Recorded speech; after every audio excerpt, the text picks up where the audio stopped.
Bismillahirrahmanirrahim. Assalamualaikum warahmatullahi wabarakatuh. Perkenalkan, nama saya Kayla Purani.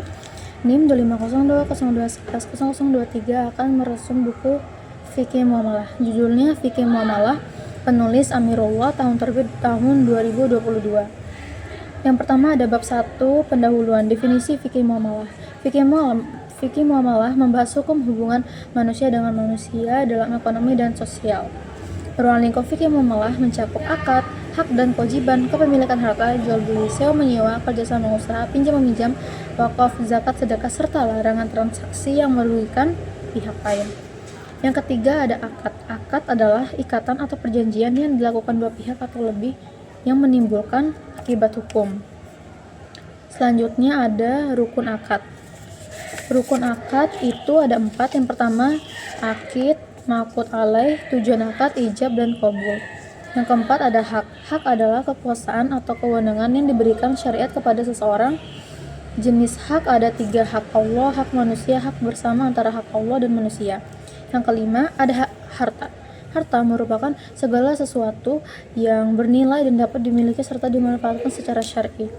Yang bab kedua ada akad titipan atau wadiah. Wadiah adalah akad penitipan barang dari pemilik kepada pihak lain untuk dijaga. Jenisnya ada 2. Yang pertama ada wadiah yad amanah, ketika penerima titipan hanya menjaga. Yang kedua ada wadiah yad damanah, ketika penerima titipan boleh memanfaatkan barang. Bab ketiga ada akad pinjaman dan sewa. Ada yang pertama ariyah, itu pinjam meminjam barang tanpa imbalan. Yang kedua ijarah, akad pemindahan manfaat barang atau jasa dengan pembayaran sewa. Kemudian yang ketiga ada ijarah muntahiyah bitamlik, yang merupakan sewa yang diakhiri dengan perpindahan kepemilikan. Kemudian yang keempat ada rahan, yang merupakan akad gadai sebagai jaminan hutang. Selanjutnya bab 4 itu tentang jual beli. Nah, jual beli yang pertama ada murabahah, yaitu jual beli dengan menyebutkan harga pokok dan keuntungan. Yang kedua adalah salam. Salam itu pembayaran di muka, barang diserahkan kemudian. Kemudian yang ketiga ada istihna, ketika pemesanan pembuatan barang sesuai spesifikasi tertentu. Kemudian prinsip utama jual beli itu ada 4. Yang pertama saling ridho, tidak mengandung penipuan, objeknya jelas dan tidak bertentangan dengan syariat. Selanjutnya bab 5 itu akad kerjasama. Yang pertama ada musyarakah, yaitu kerjasama modal antara dua pihak atau lebih. Yang kedua ada mudharabah, yang merupakan kerjasama antara pemilik modal dan pengelola usaha. Yang ketiga ada musaqah, merupakan kerjasama pengelolaan kebun dengan pembagian hasil. Yang keempat ada muzara'ah, kerjasama pertanian dengan benih dari pemilik lahan. Kemudian yang terakhir ada muhabarah, yang merupakan kerjasama pertanian dengan benih dari penggarap.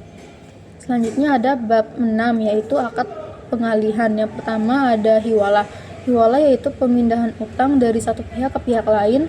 Dan yang kedua itu wakalah, merupakan pemberian kuasa kepada orang lain untuk melakukan suatu tindakan.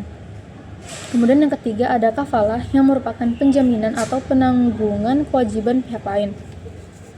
Selanjutnya bab 7. Bab 7 yaitu tentang ziswaf atau zakat, infak, sedekah, dan wakaf. Yang pertama zakat, yang merupakan kewajiban mengeluarkan sebagian harta yang telah mencapai nisab dan haul. Yang kedua sedekah, sedekah pemberian sukarela untuk membantu sesama. Dan yang ketiga wakaf, yang merupakan menahan pokok harta dan menyalurkan manfaatnya untuk kepentingan umum.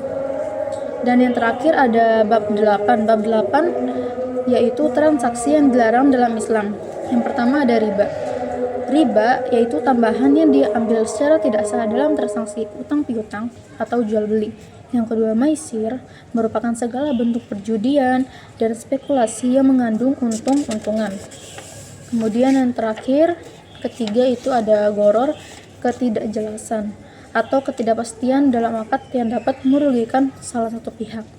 Kesimpulannya, buku fikih muamalah ini menjelaskan bahwa seluruh aktivitas ekonomi seorang muslim harus berlandaskan yang pertama keadilan, kemudian kerelaan kedua belah pihak, kejujuran dan amanah, kemaslahatan bersama, terhindar dari riba, goror, dan maisir. Itu saja dari saya. Sekian. Wassalamualaikum warahmatullahi wabarakatuh.